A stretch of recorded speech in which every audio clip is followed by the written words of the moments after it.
On this episode, we are picking up with part 2 in our conversation with That Witch Karena. We're going to dive into people-pleasing tendencies in relationships, courageous conversations. Let's sink in. We've got more to talk about. You're listening to the Red Couch Rebels, a safe, comfy space for vulnerability and self-growth. I'm Jenny. And I'm Erin. We are seekers and self-advocates. Yeah, we're not your doctors. Or your therapists. No, we're just fellow seekers on our own journeys of self-discovery. Explore your inner rebel with us. Let's sink in.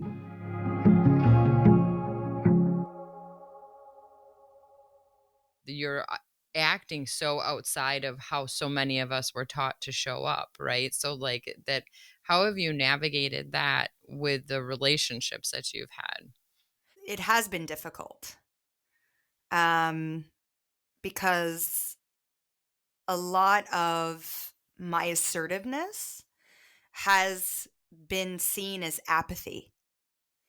And it's like, well, no, I'm not being apathetic here. It's not that I don't care. It's that I'm only going to be giving this actually the energy that it needs, right? And I if I went the opposite way and got completely hysterical with this and this, oh my God, I can't believe I screwed up. I'm so sorry. Well, then it would be a completely different story, right? And you wouldn't like it. And so I think, it is this place where I will say a book that I would recommend to every single watcher is The Four Agreements. It really, really helped me because it broke down that, don't take anything personally so beautifully. And it really, I would say that my assertiveness, there has been plenty of times, and I would say I'm a recovering people pleaser, absolutely. Because, especially in personal romantic relationships, I defaulted to the relationship I had with my mother of, well, let me just do for you. What do you need? Let me fill that need. Right. And when I would be like, okay, enough is enough. Like, you've walked all over me now. It would come out as like just dragon's breath, like just full, like, you've completely disrespected me at this point. So I had to learn how to really balance that. Well, that's, no, I don't want to do that. Or, or that doesn't work for me, or whatever that might look like. Or, something that my husband and I say now is, I can understand that that's a need that you want met right now. But we're actually talking about my need at this time from both of us. So, can we work on my need? And then at a later time, maybe later today or tomorrow, we can get into a discussion about what your need is. Because I think within my own people pleasing, I was feeling often like I had to compromise what that need was. And that's kind of what I hear you saying when it, like, my mom gave me a voice to speak what I want and what I desire. Was that I would go, oh, okay, well, I guess, kind of gaslit. Oh, okay, I guess I am asking too much, or I am whatever. So it took a lot of therapy for me to discover that I was people pleasing in certain areas. And it also took me a lot of self-assurance to be like, it's okay that people are going to deem me apathetic. It's okay that people are going to see my assertion as aggression. It's okay that, like, people are going to see my passion, right? Because when I'm passionate about something, we might have already seen it here.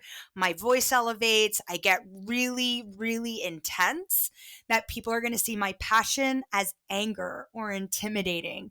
And again, it's okay that that's how they view me. It's okay that that is their perception of me, because at my core, I know me and I am okay with me.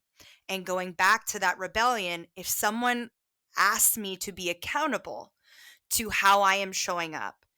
It is ultimately my decision to be like, yes, if that is something that you need, I can like accommodate in the sense that feels good for me, or no, I can't. And I guess that's where this journey ends for either this subject, this experience, or maybe the entire relationship in general, if that's what it is. So I think it's come down to confidence, like really being like, I'm allowed to be confident in who I am and how I show up. And that's okay. That's okay. One of the things I've been thinking about, and it really resonated when you said,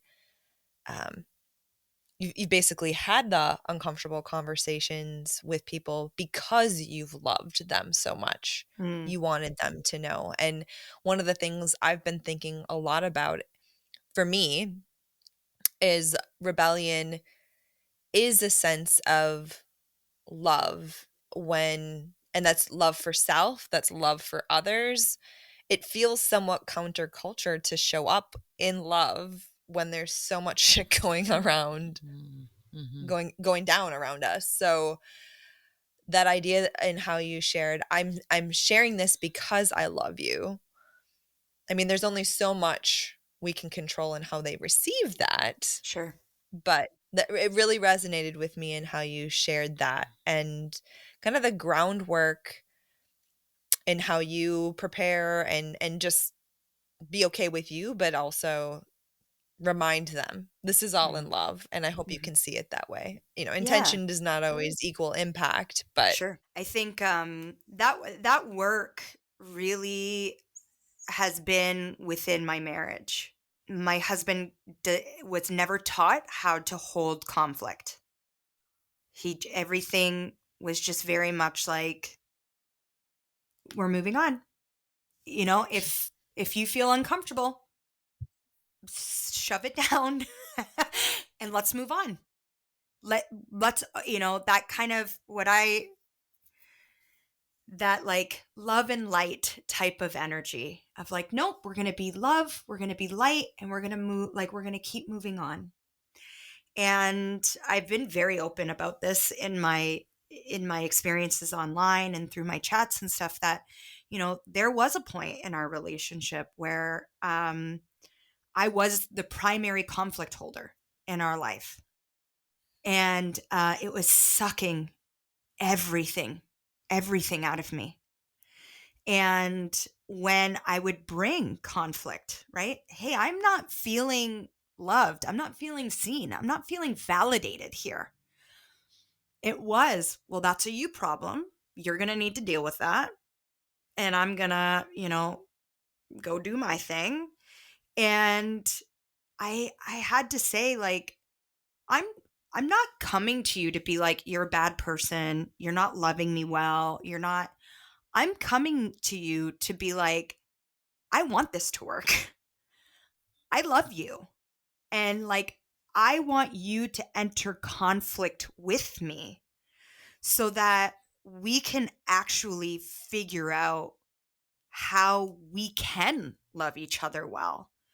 And like, maybe the ultimate conclusion is like, what you are asking for, it's not that it's not too much, it's that it's something that I actually can't deliver on, because either I don't know how to, like that's not something that's in my repertoire of tools in order to do, or I don't have the energy to do it. I don't like, it's like, I like Brene Brown's like, I can't remember the theory that she says, but like, are you both showing up? Like, I have 20%, you have 80%. So you're going to have to take more right now, type of thing.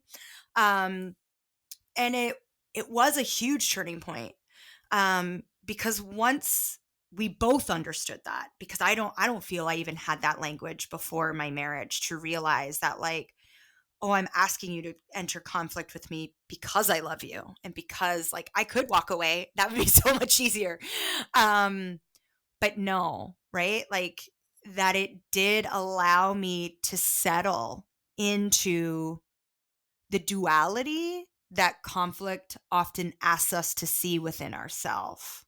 So, yeah, I appreciate that, Jenny. That's a good point for sure. Well, so much of what you share resonates because I I- I'm a recovering people pleaser. I have grown up, and continue to grow up here, looking at conflict differently because I mean, not similar to your husband because I don't know him, but I definitely would brush conflict under the rug and turtle. Mm, And so I've done a lot of work as well to be willing to hold space for it, but what you shared just really is another like, yeah, absolutely. mhm. Yeah. Inviting them in because of the love, to Mhm. grow the love, to evolve it, to expand it. And Yeah. it really is hitting home with the conversation that I know we hope to have with, Ginny Gilmore soon Mhm. about just intimacy and what that requires, and um, it can be so great and joyful and blissful, and it also can be the kind of love that hurts, and so having the growing the Mm, capacity because we're not taught it. mhm. Well, and to build on love that hurts, love does hurt. Mhm. Mhm. And you sweep under the rug because you want to believe an illusion of love, that it's Sure. always the bliss and it's always the lightness, Yeah. right? I use a different phrase around what you guys are talking about. My brother said it to me once, but courageous conversations. Mm, Uh, Being brave enough to be vulnerable, going back to Brene Brown's work, right? Being vulnerable with our partners, whether it's your spouse or a friend, or Jenny and I did a lot of conversations going into this partnership around how are we going to handle conflict when it comes up, because it's going to come up, right? Like mhm. being very intentional about it, and having agreements that we will come to each other to have the courageous conversations rather than turtling. Like, you might need to Yeah. turtle for a little bit, like we Sure. understand your nervous system might take over and you might need to Sure. turtle and run and hide, but remembering that we're setting the space and the intention that this is a safe space for us to grow our relationship and our partnership. And I see it just mirrored in so many different, in all relationships, really. There's a potential for setting that attention of loving, courageous conversations. Mhm. Yeah. I like that, the courageous conversations, because they are, right?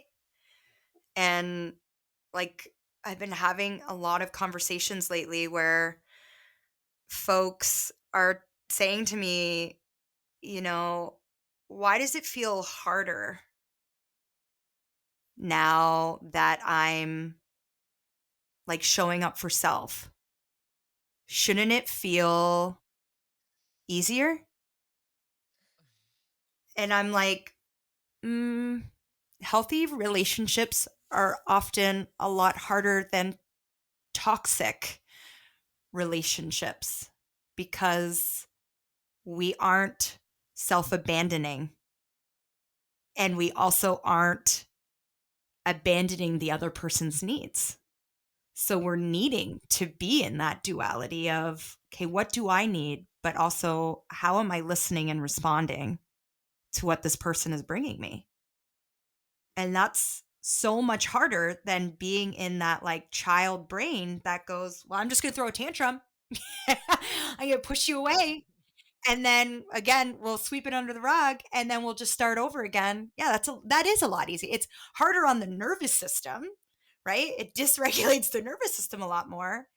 It's harder to have those conversations, but it creates ease in the nervous system when you can actually like feel that trust and bond that you have with someone to be like, actually, yeah, no, I'm not okay right now. And I would like to talk about that. Or I'm feeling really good right now.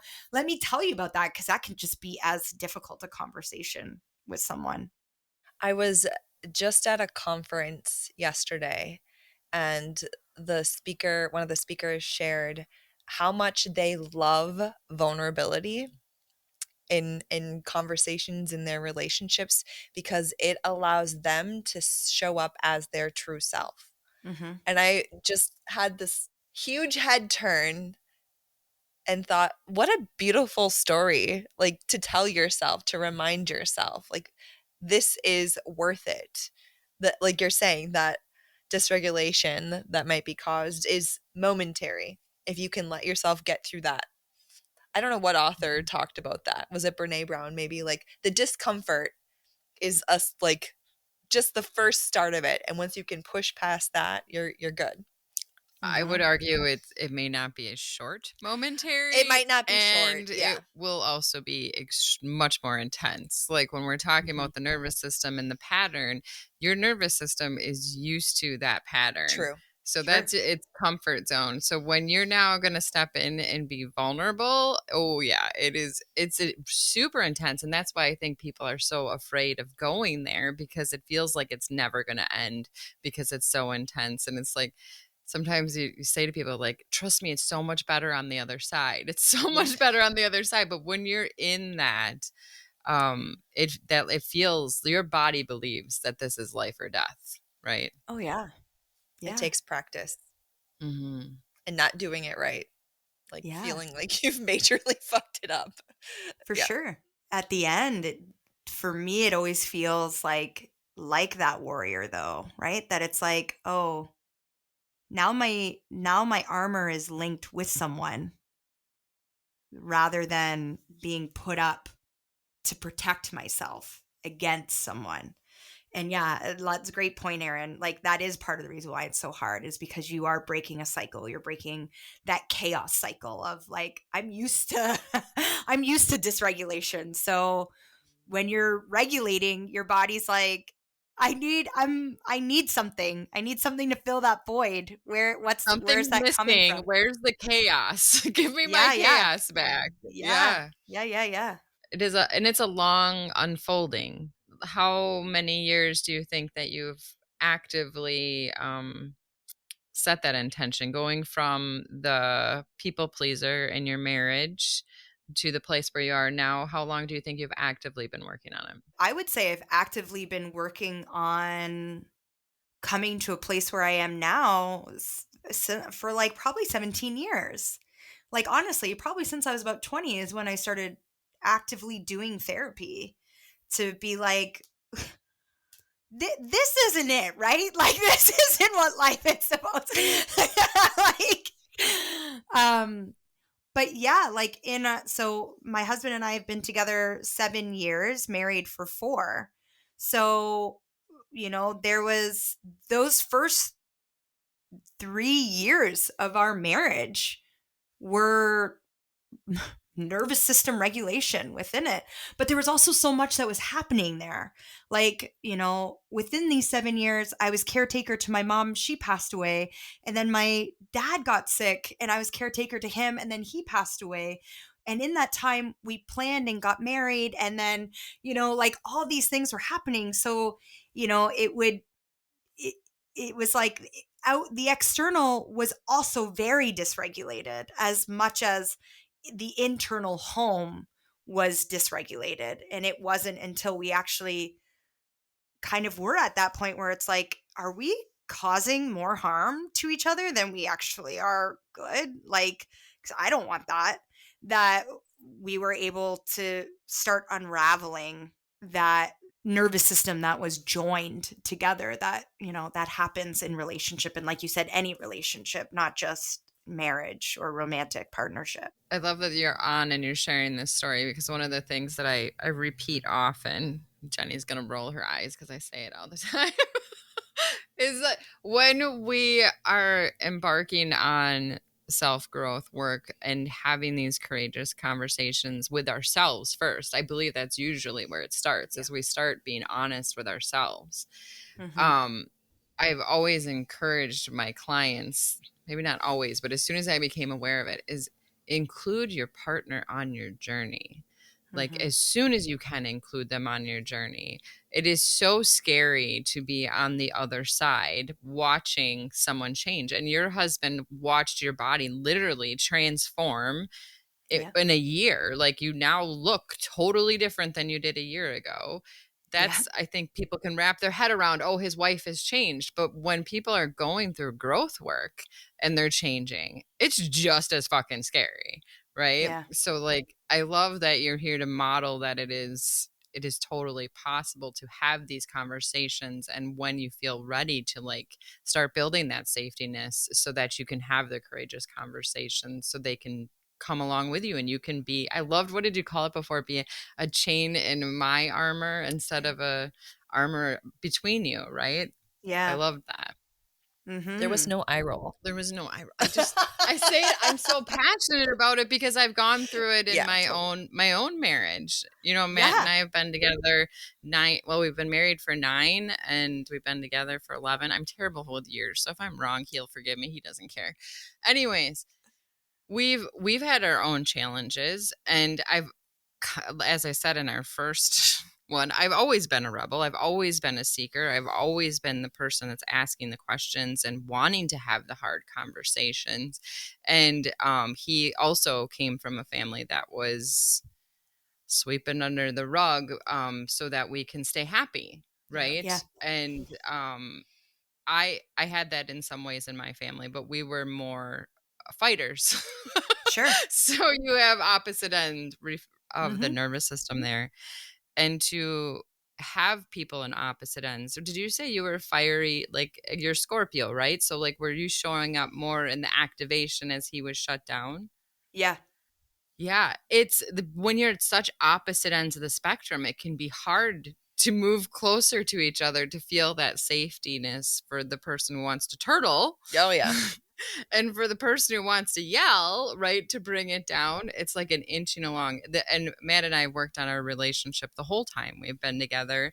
And Mhm. every year we just develop a shorthand. You guys, it Mhm. sounds like you have some of that too. Like when you're in the middle of something, you can say, we're working on my needs right now. And that was Mhm. that's referencing a whole conversation or 5 or 10 that you had about having your own needs, right?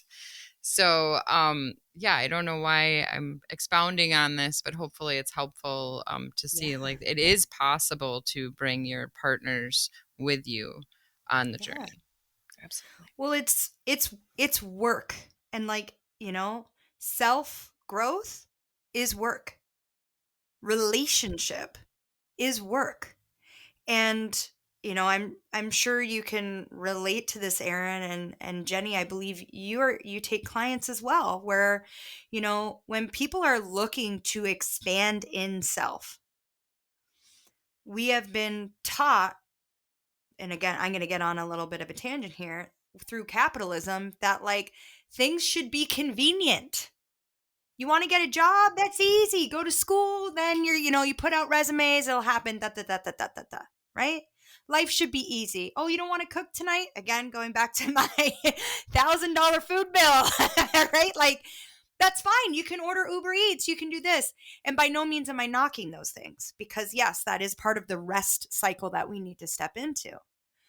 But when we're looking to activate our life and to become an active member of our life, not just what I like to be called being dragged by the universe. Wow, all these things are happening to me, good or bad. Okay, you're an active participant in that. Start seeing yourself as an active participant in that. And so when to quote, spiritual people, when you wake up, when you have that dark night of the soul, you are going to see, oh, this isn't convenient. No, it's not convenient. This is work. This is being of service. And it does start with being of service to self. It does start with spiritually tending to self so that you can be actually discover, like, what do I want? What do I think? What do I crave? Like, what is going to be the sustenance that actually nourishes this life for me? And that might take, years of discovery. But there is so much pleasure that can be derived when we stop and actually, like, I would say once a month, look and be like, okay, what have I made possible in my life this month? What have I made possible in my life? And how has those possibilities echoed or rippled out into my communities? Where am I now seeing that show up for me in my ethers, right? My communities and stuff like that. But it takes time and it takes practice.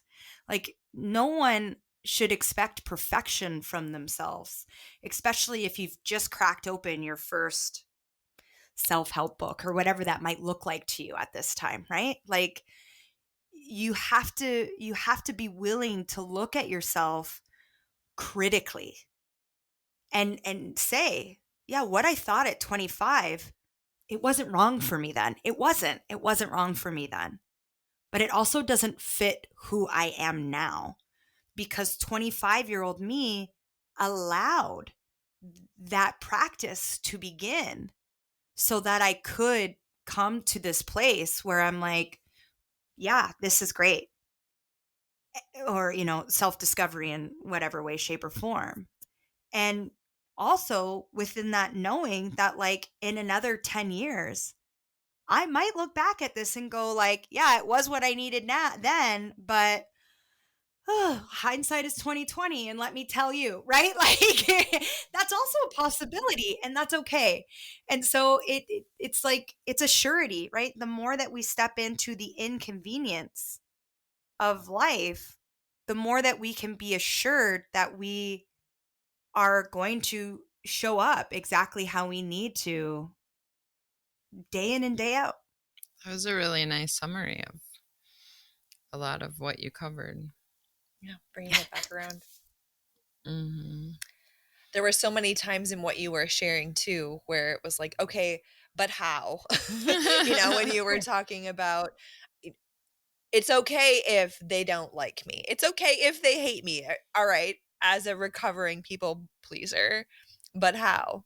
And so what you're saying and getting so connected to what you want, what you desire, and not abandoning self is that really critical first step, grounding in Mhm. you. That's what I'm hearing. Not saying that that's easy Oh, and it takes yeah, I time. think that's part of the hardest part, because, you know, for me, it does feel like we are taught self-abandonment from a very young age, right? To your family of origin, to your workplace, to your friendships, to whatever. We are taught going to the doctor being like, this is what I think is wrong with me, and the doctor going, no, it's period cramps. Well, no, actually, it's not. Trust me, or whatever, right? Like, we're taught that, like, people have more authority than us, and that's not wrong, but it's very nuanced, right? It has to come back to self. And so when I'm working with folks who are on this path of rebellion, or are on this, I like to call it the villain era, right? When you are stepping into your villain era, I teach people the observation. That's how you get connected. You have to learn how to observe, self, how to observe the experience, how to observe your daily tasks of what are you consuming basically in your life.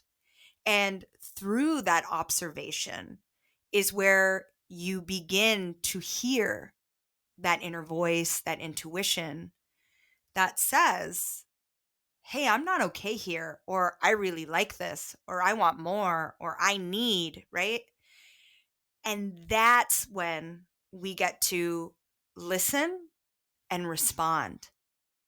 And through that response is where we begin to establish trust that, like, yeah, I am okay, even if someone else or something else is saying, you're not okay. You're doing this, or I don't like this, or whatever, right? Like, so I think the how for me starts with observation. What's actually happening here? So, as we've been talking, you've talked a lot about spiritual tending and you've talked about the observation and really listening. I would love to hear more about just your practice and your craft over the years, how you've used what you've learned to guide and grow yourself with that self-growth, but also how you help others. Yeah, I think I've talked a lot about therapy and how it's helped me. But what truly, I think has really helped ground me into the myself, my own inner rebel, has been witchcraft. The study of cyclical cycles through earth-based spirituality. And I think it's important for me to say that witchcraft is going to mean many different things to many different folks. But for me, it is the way in which we weave ourselves into life. And so for me, I began my spiritual journey through witchcraft very young.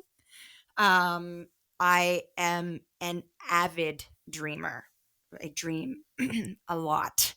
And it is something that has always been encouraged. I remember being like 4 or 5, sitting at the breakfast or dinner table, and my parents and grandparents, because I lived intergenerationally, saying, tell us about our dream. Tell us about your dreams last night. Like, we want to hear it. Or me saying, I had a crazy dream last night. I need to tell you guys about it, right? So dream work has been super valuable to me. In high school, I worked at a lingerie store, and the ladies that I worked with would all come to me and be like, I need to tell you this dream, like, help me, like, pull it apart and stuff. So, um, when we look at dreaming, to me, it is this place of our subconscious telling us, what we need to do, how we need to kind of like work. But it also has this like really deep undertone of like sociology and psychology behind it. And so I like to really like kind of jump off there, because I do have a psychology, sociology background. I went to school for community and justice services and then began my honors in sociology and women's studies. So the interweaving of society and who we are in society really does kind of create that foundation for my witching, for the way, social justice and stuff, that it's very important to me. That is part of my spiritual tending. But within that, like I had said earlier, like my mom read cards, bicycle cards, so like your regular playing cards, and tea leaves. And my dad was always having kind of these paranormal experiences. So this concept that like we are not alone truly kind of played a very big role, or does play a very big role, in my spiritual tending.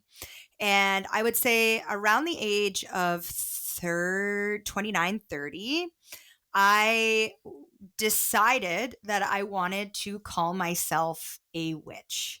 And it was because my mom was passing away, and I was finding, this might sound crass to some, but dying is very long. It takes a long time. And I was bored and looking to self-regulate. And so I started looking into some of the things that, really meant a lot to me when I was a kid and a teenager, and dreams started to come back into my life. And through dreams, I found an organization called the Sisters Enchanted. So maybe some people have heard about it. But they started talking about this concept of shadow work and what that means, right? And it's like, oh, shadow work is the discovery of who we deny we are, but actually would probably bring the most magic into our lives. And their catchphrase was bringing the mundane, or making the mundane magical. And I was like, "Ooh, I like that. That's a way of witchcraft that like I can truly get behind, because although I was super into like Sabrina and like, The Craft and stuff like that, I also have an adult brain and know that, at least I feel, some people might not, but I can't make things levitate. I'm not going to, pull things across the table, right? Maybe one day my thoughts might change, but at this time I'm like that just doesn't seem super real to me. But what I can do is I can see a reality in a daydream and pull that close to me. I know that to be true because I've seen it happen many times in Mhm. my life. I've set out, I've chosen a goal and I've manifested it. It's been created. And a lot of times where that would start is in a dream.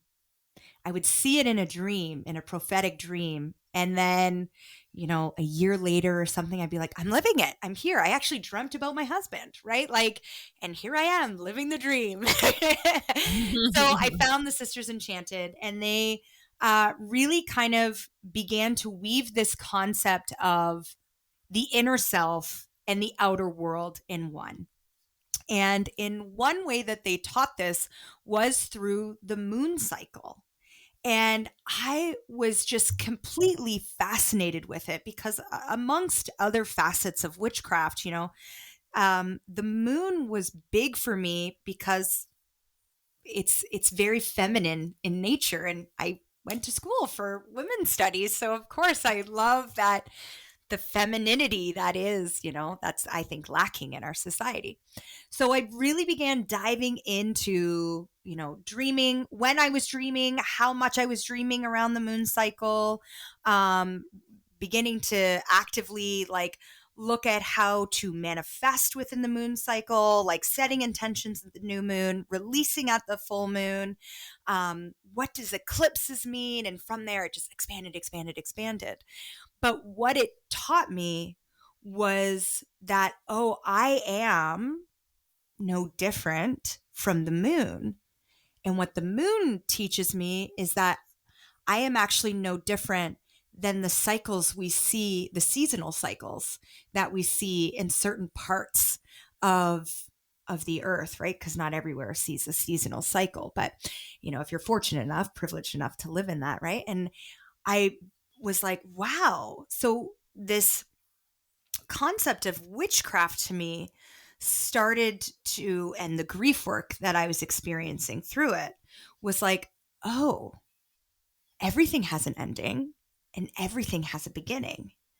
And when I can sink into and detach from when that ending or beginning might be, I can kind of come into this place of grounding a lot more.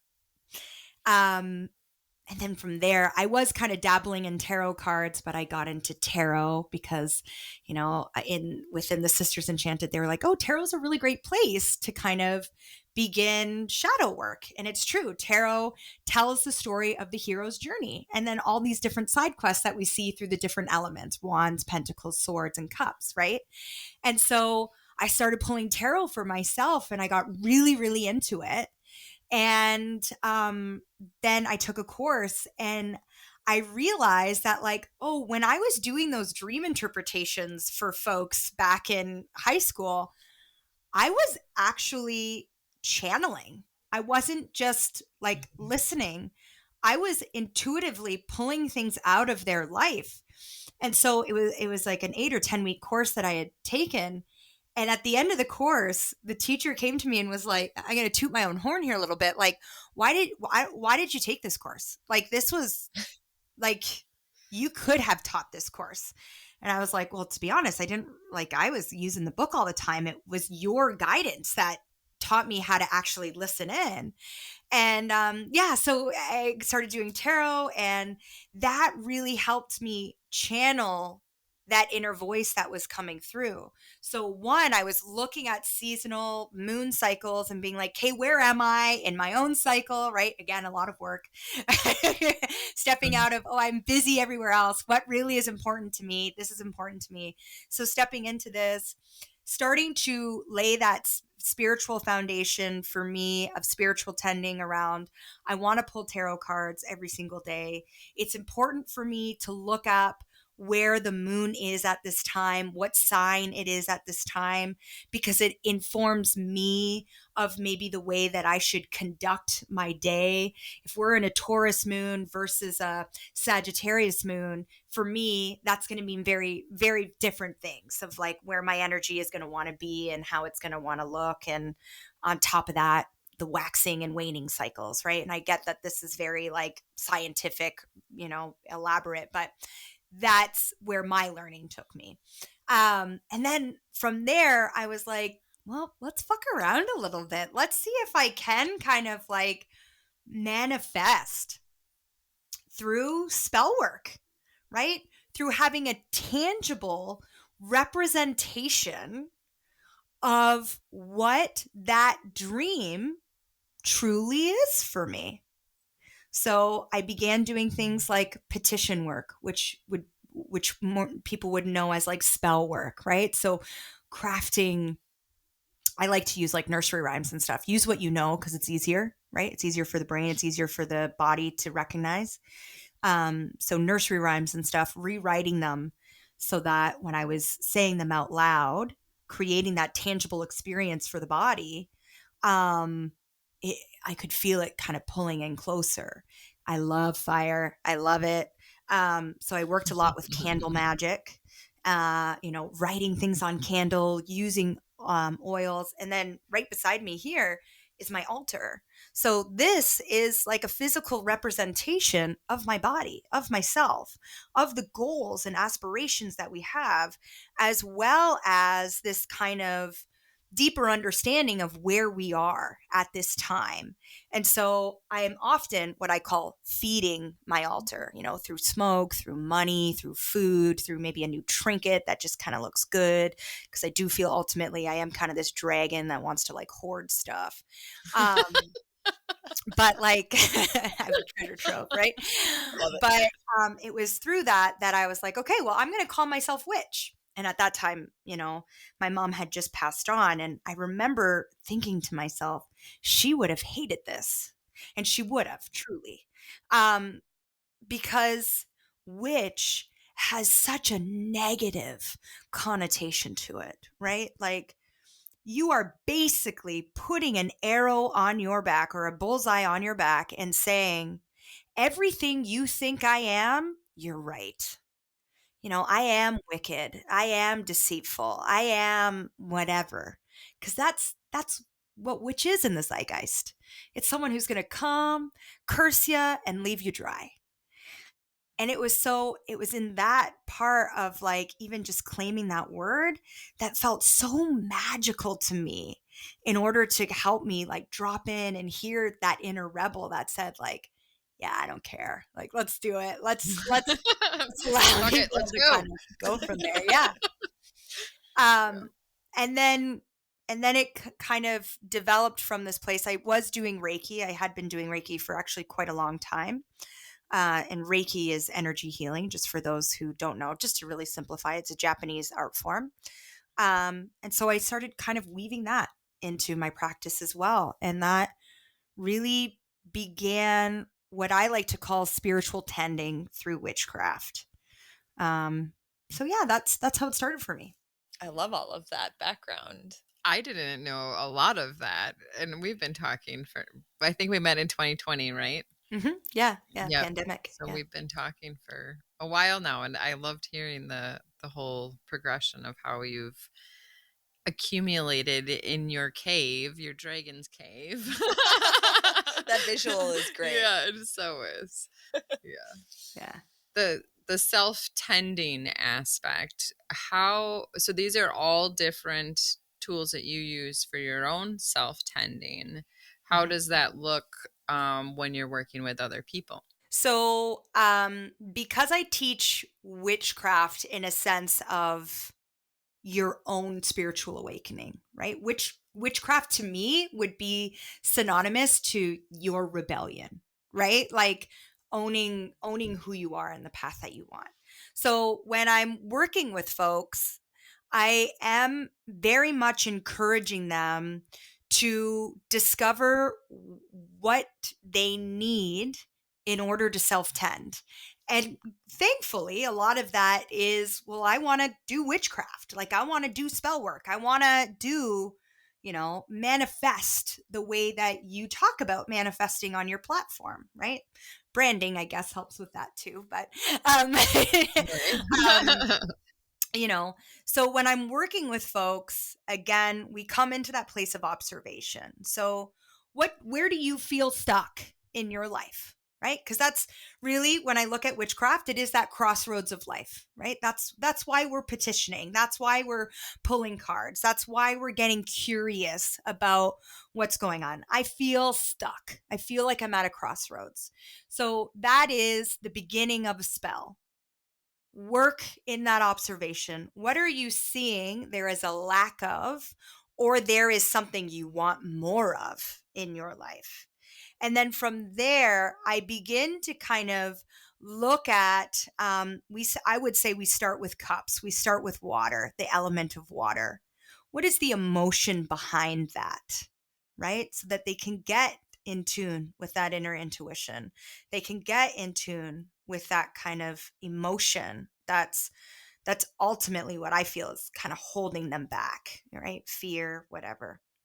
And then from there, do we need to bring in air element to add clarity? Do we need to bring in fire in order to burn things up?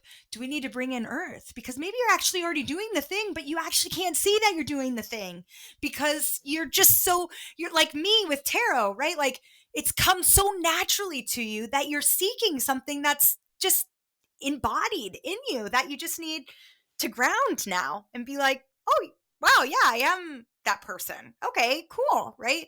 So we add in these different elements. And I do that through, if someone says they're looking to get in tune with the moon, okay, let's do it through the moon. They want to do it specifically through like altar work or spell work. Okay, let's do that. And I walk them through that. But it's very tended to the person, right? So a lot of what I'm doing is, what I hear you saying is this. And then I rephrase it, and so that we can make it kind of more of a joy spell, right? A perspective shift, that they can then begin to practice and weave into their lives. And um, I'll use an example, if that's okay, like an antidote to kind of show folks what I'm doing. So I do work a lot with recovering people pleasers, and one thing that I often will give folks is, I'll say, I want you to spend 5 minutes, just 5 minutes a day, asking your inner voice. So saying to yourself, what do I want to do right now? You got 5 minutes. You can do anything. What do you want to do? Take a moment, pause, and listen. Now, that listening might look like, I want to doom scroll on my phone. I want full permission to numb out and doom scroll. Say yes. Okay, let's do that, right? Start scrolling. Another thing might be, I don't want to just have a cookie.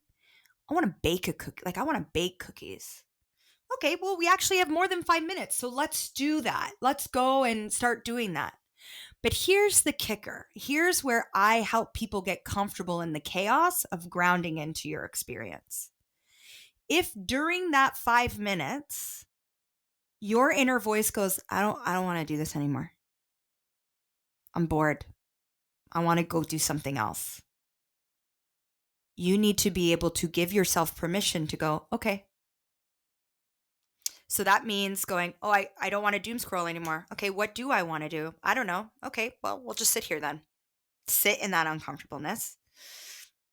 If you're making cookies and you're just about to throw them in the oven and all of a sudden you hear you're bored, you can either take all that dough, put it in the freezer, make it for another day, or I'm not going to worry about the $4 that were ingredients, maybe a little bit more with inflation now, but I'm not going to worry about that $4, and I'm going to throw it out and I'm going to go do something else. Because more often than not, what I'm finding when people are saying, I want to work in witchcraft, I want to, right? I want to get unstuck. What they're saying, I want control. I want control of my life. And so with this little exercise, which is spell work, right? Someone might go, that's not spell work. That's like inner child work. That's this, that's that. Sure. But you're also taking something that is, right? That cycle that is, and transforming it, transmuting it into something that you want. And you're allowing the messiness of, I don't want this anymore, to be and walk alongside it so that you can alchemize to the actual outcome that you're wanting. So I thought this was really beautiful. I was working with a client and they're a very avid yoga person. And they were, I had just told them the cookie theory. That's what I call it, the cookie theory. Okay. And because they were learning how to give themselves permission to say no. That's the ultimate no, I don't want to do that. So they were following their routine and it's Thursday night, they're going to yoga, they're there, and they're realizing during, a downward dog, I'm just about to start menstruating. I don't feel like being here. I'm only doing this because if I wasn't here, my yoga teacher, my unlimited, I would be wasting money, da da da da da da da da da, right? I don't want to be here. So what they do is they got off the mat, they rolled it up, and they left. And what that taught them was, oh, I am in control. I do get to say no. I do get to be in this place where I create the alchemy. I create the results that I want. There was a secondary response that came because they were working on community as well with that. How do I step out of people pleaser while also being in community with folks, right? This is part of spiritual tending, right? I want to be me, but I also want to actively participate with people. And the owner or the teacher of the class reached out and went, "Hey, so and so, are you okay? That is not like you. And you didn't say anything. You just left, and we didn't like what happened there." And they had said to me, it taught me something very valuable in the sense that my people pleaserness, again, put up an armor that said, I've got this. I can do this on my own. And by sinking into that, right? Sinking into the alchemy of, yeah, I do have this. I do get to decide. It also taught them, oh, there are people who care about my experience. There are people that can see me and not be offended by me following my path, but instead are curious as to like, are you okay? And is there anything that I can do to help you at this time? And they had just said, oh yeah, no, I just realized that like I wasn't really feeling the class. And so I left. My apologies. You're right. I should have let you in on that. And so by teaching kind of these foundational things to witchcraft, it creates a medium for our brains to go, oh, I can do that. Because now I'm not searching inside for the answers. I have something tangible that I get to work with that creates ease, because ultimately I do feel as humans, we like to be productive. And when we can see that tangible representation of our productivity, it helps us create the alchemy that we're looking for in our lives. So that's how I work with folks within witchcraft and spiritual tending. Sign me up. It sounds great. I'm imagining I've sat in Karina's circles. I actually met her on Consciously Woman, and I was in her moon bathing circle. Just I've always been like a solo seeker practitioner. Probably hard to believe for the people who know me today, but for many decades, that's what, from like mid-teens through. So Karina's group was one of the first that I'd sat in since late teen years. And I was like, are we going to connect our menstrual cycle to the moon cycle? And Karina's like, you want to go there with me on that? Sweet. Like it was like, it was a new, I don't think we quite got fully there in Yeah. moonbathing. But it was fun to explore that with somebody else who was doing their own exploration. Karina had been doing it herself for quite some time. I'd been doing it myself for quite some time. So it's a different experience for solo seekers. It can be really intimidating when you've been by yourself and you're seeking for a long time to reach out to community and for community. But if you're feeling called to that, Karina is really good at creating sacred, safe space for anybody to enter in. And she has like small bite offers too, like Jenny was saying with the tarot readings. And I think that it's really great that people are able to watch this now and get to know her in that way. But she draws really great people to her circles as well. The connections I've made in that. So I just wanted to speak to that part of what a great facilitator and mentor and, for me, friend she has become. And we're the Red Couch Rebels. We're talking about the rebellion. So you might see Karina on the rebellion. She's on Facebook and Instagram, and she follows all that tech that I just cannot. Yeah, we'll include links and No. all that. Aaron hates tech. Like, let's just put it that way. They're all setting up in the beginning, and I'm like, yeah, I'm over here. I'm in the car. Don't worry. I'm not going anywhere, but don't ask me for anything. Karina's really good about like figuring all this new stuff out. Yeah. I feel really old saying that. It's your wise woman saying, I don't want to deal with that. Yeah. Fuck it. Leave it for the kids. Yeah, there we go. Karina, where could someone go to learn more about you? So you can find me at thewitchesininn.com. I am currently updating that website, so it'll be a lot more cohesive with who I am and what I'm doing now. But always you can find me on Instagram at That Witch Karena. I really love showing up there and like musing there, but it's just like a little timbit, as we would say in Canada, a donut hole, compared to what you would actually experience like one-on-one or in group session with me. So, but lots of stuff that you can take from there as well if you're having barriers at this time. So for sure. I love following you on I think I follow you on Facebook and Instagram.